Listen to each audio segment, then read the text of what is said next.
Subscribe now and press the bell icon. Never miss an update.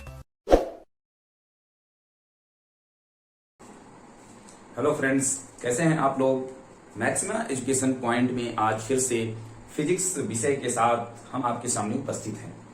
जैसा कि आप देख रहे थे कि हम लोगों ने इसके पहले तरंग अर्थात वेव चैप्टर को एक प्रॉपरली तरीके से 3 लेक्चर्स में समाप्त किया। तो जितने भी स्टूडेंट्स जो अभी तक उन वीडियोस को नहीं देखे हैं, वह सभी उन वीडियोस को जा करके, जो कि इसी वीडियो के नीचे लिंक में दिया गया है, आप उसे देख सकते हैं। क्योंकि लगातार जितनी भी परीक्षाएं हो रही हैं, हमने आपको पहले भी बताया कि एक दिवसीय सभी परीक्षाओं में सामान्य विज्ञान के अंतर्गत आपको उस सामान्य विज्ञान में फिजिक्स, केमिस्ट्री और बायोलॉजी एक अहम भूमिका निभाती है। और फिजिक्स में वो 4 चैप्टर जिसमें आपके पास wave, light, sound, gravitation, units, measurement, dimension, ये सभी चैप्टर्स से 1-2 प्रश्न देखने को मिल जाते हैं। तो इसी परिप्रेक्ष्य में जैसा कि आपने देखा कि हम लोगों ने वेव चैप्टर को समाप्त किया। आज हम लोग चैप्टर नंबर 2 की ओर बढ़ेंगे और चैप्टर नंबर 2 जो सबसे महत्वपूर्ण, जिसे हम लाइट के नाम से जानते हैं, लाइट अर्थात प्रकाश। जब आप इसे पढ़ने जाते हैं तो ये चैप्टर अपने आप में एक बहुत ही विशाल लार्ज चैप्टर है, लेकिन हमको इन सभी चीजों को ध्यान ना देते हुए उन पर्टिकुलर फैक्ट पर ध्यान देना है जहां से प्रश्न पूछे गए हैं। लगातार आप जो भी परीक्षाएं, जैसे यूपीपीसीएस प्री में भी पूछे गए सवाल यहां से, साथ ही साथ यूपी ट्रिपल एससी और एसएससी जैसे परीक्षाओं में इस प्रकाश चैप्टर से प्रश्न हमेशा मिलते हैं। साथ ही साथ एकेडमिक के जितने भी स्टूडेंट्स हैं जिनमें ये चैप्टर्स हो, चाहे वो 10th क्लास के हो सकते हैं, बीटीसी के स्टूडेंट्स हो सकते हैं जिनमें प्रकाश का चैप्टर दिया हुआ है, तो आप सभी पूरी वीडियो क्लास को देखें। लाइट के इस पहली क्लास को देख के आपको आनंद आ जाएगा और आप बार बार अपने नोट्स को उठा करके पढ़ेंगे, वीडियो को देख करके रिवीजन करेंगे, यह पूरी गारंटी है। तो चलिए हम लोग शुरुआत करते हैं लाइट अर्थात प्रकाश की।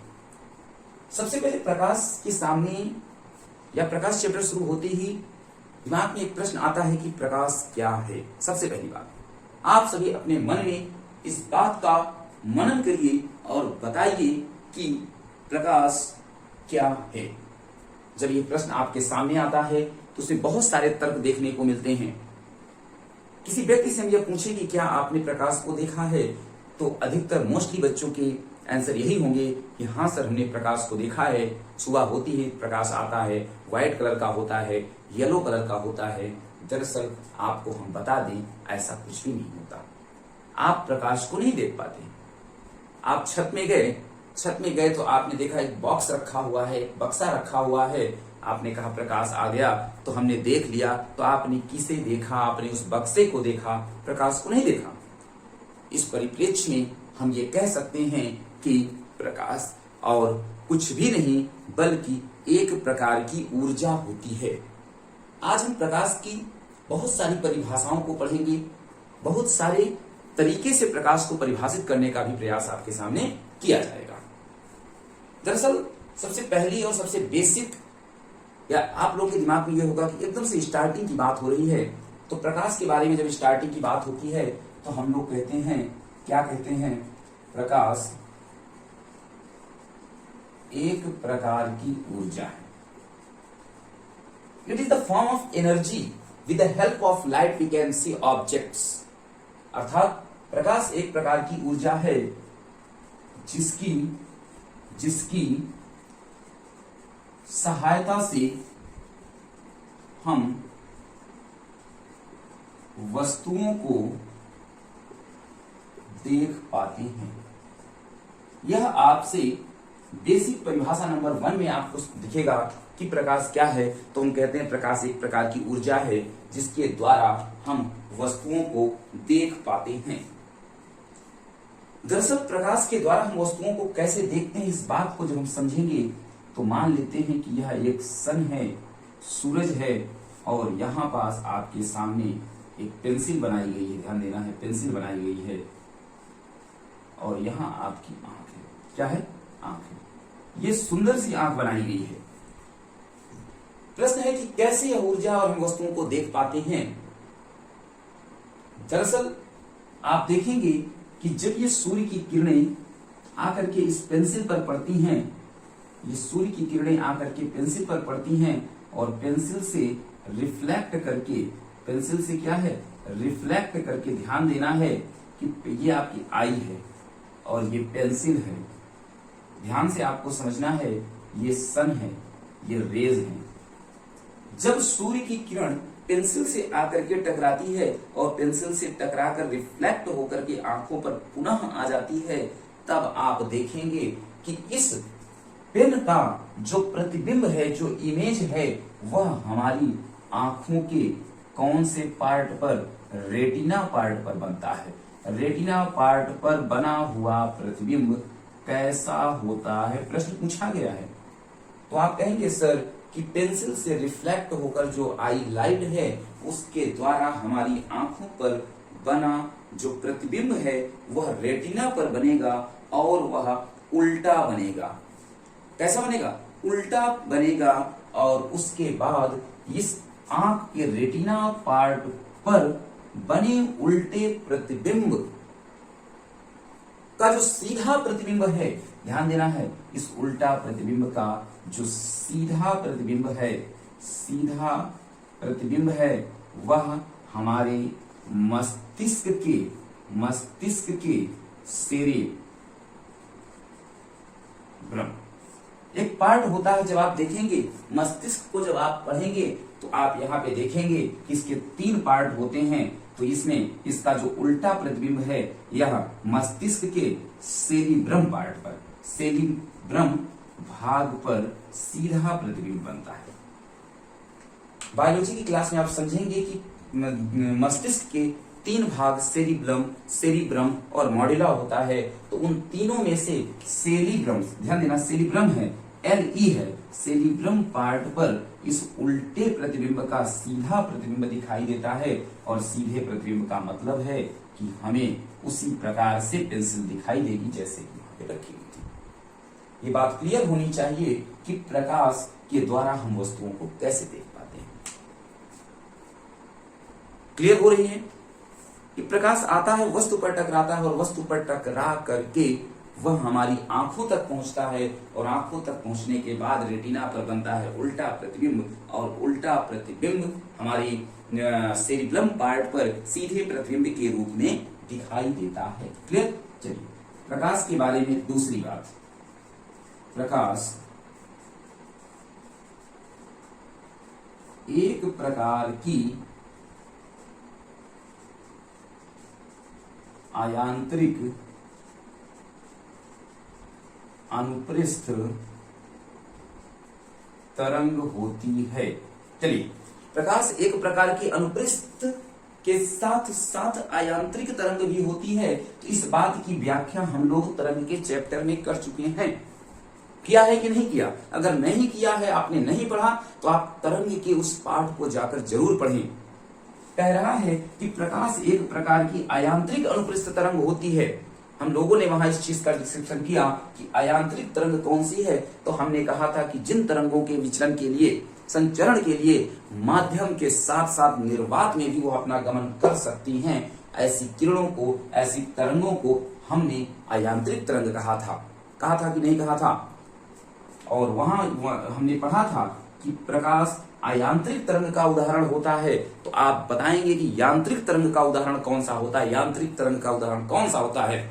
जल्दी से आप कमेंट करके बताएंगे कि यांत्रिक तरंग का और अयांत्रिक तरंग के उदाहरण कौन कौन से होते हैं।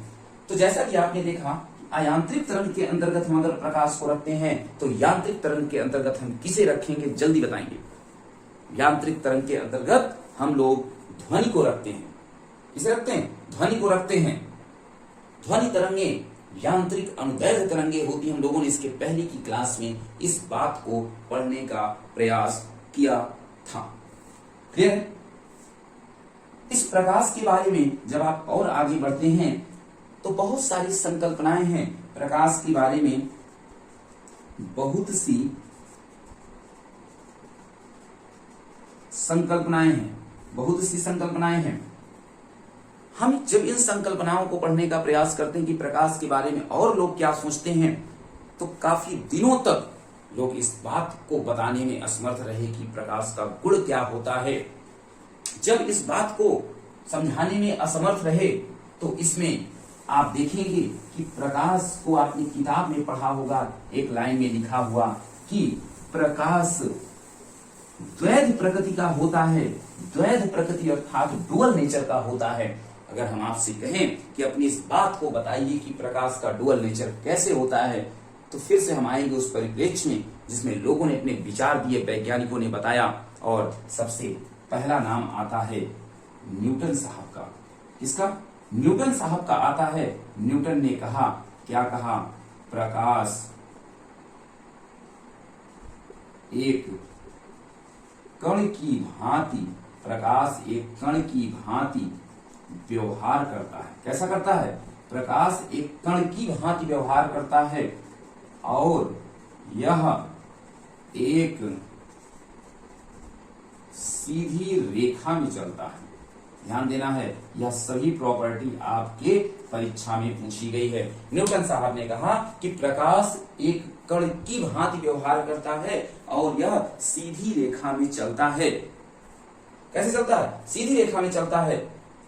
बाद में इन्हीं न्यूटन साहब का समर्थन किया था।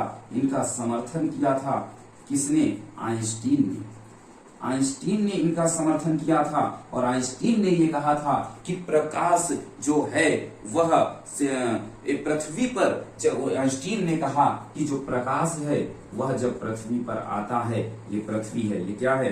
पृथ्वी है। जब प्रकाश पृथ्वी पर आता है तो अकेले नहीं आता, बल्कि कैसे आता है? एक छोटे छोटे बंडलों के रूप में आता है। किसके रूप में आता है? छोटे छोटे बंडलों के रूप में आता है। तो आइंस्टीन ने कहा, क्या कहा? कि प्रकाश पृथ्वी पर छोटे छोटे बंडलों के रूप में आता है और इन्हीं बंडलों को क्या कहा जाता है? क्वांटा कहते हैं। आपसे अगर कभी प्रश्न पूछा जाए कि क्वांटा किसे कहते हैं, तो आप इसे कहेंगे कि इन छोटे छोटे बंडलों को क्वांटा, या इसी को आप एक और नाम देते हैं, फोटॉन के नाम से जाना जाता है। किस नाम से जाना जाता है? फोटॉन के नाम से जाना जाता है। इस बात को आप क्लियर करेंगे कि लाइट के बारे में जो तीसरी अवधारणा थी, न्यूटन ने कहा कि प्रकाश एक कण की भांति व्यवहार करता है और यह सीधी रेखा में चलता है। इसका समर्थन आइंस्टीन ने किया कि प्रकाश पृथ्वी पर छोटे छोटे बंडलों के रूप में आता है और इन्हीं बंडलों को फोटॉन कहा जाता है। क्या कहा जाता है? फोटॉन कहा जाता है। तो इस गुण के कारण, ध्यान दीजिएगा, इसी गुण के कारण कहा गया है कि प्रकाश एक कण की भांति व्यवहार करता है, अर्थात इसमें क्या है? पार्टिकल का नेचर पाया जाता है। पार्टिकल का नेचर पाया जाता है और इस पार्टिकल के नेचर को आइंस्टीन ने दो उदाहरण से प्रस्तुत किया, जिसमें आता है आपका एग्जाम्पल में प्रकाश वैद्युत प्रभाव। प्रकाश वैद्युत प्रभाव बताया। दूसरे एग्जाम्पल में इन्होंने कॉम्पटन इफेक्ट बताया। कॉम्पटन इफेक्ट बताया। इन एग्जाम्पल से यह क्लियर होता है कि प्रकाश एक कण की भांति व्यवहार करता है। दूसरा, कण के साथ साथ आपने पढ़ा होगा कि जो प्रकाश है वह एक और गुण के साथ विद्यमान होता है, जिसमें वैज्ञानिक थे हाइगन्स। क्या नाम था? हाइगन्स नाम था। और हाइगन्स ने कहा, क्या कहा? कि प्रकाश एक तरंग की भांति व्यवहार करता है। कैसे व्यवहार करता है? प्रकाश एक तरंग की भांति व्यवहार करता है और इस तरंग की भांति के व्यवहार को सिद्ध करने के लिए हाइगन्स ने बहुत सारी घटनाएं, जैसे आपने परावर्तन का नाम सुना, आपने अपवर्तन का नाम सुना, आपने विवर्तन का नाम सुना, आपने व्यतिकरण का नाम सुना। ये सभी प्रॉपर्टी, सभी गुण यह बताते हैं कि प्रकाश तरंग की भांति व्यवहार करता है, अर्थात प्रकाश वेव की तरीके से भी क्या है, व्यवहार करता है। तो यहां देखिए, यह तरंग की प्रकृति है, यह कण की प्रकृति है। तो इस प्रकार से हम कह सकते हैं कि प्रकाश कुछ मामलों पर तरंग की भांति, आप ये कह सकते हैं, यहां पास एक स्टेटमेंट लिख सकते हैं कि प्रकाश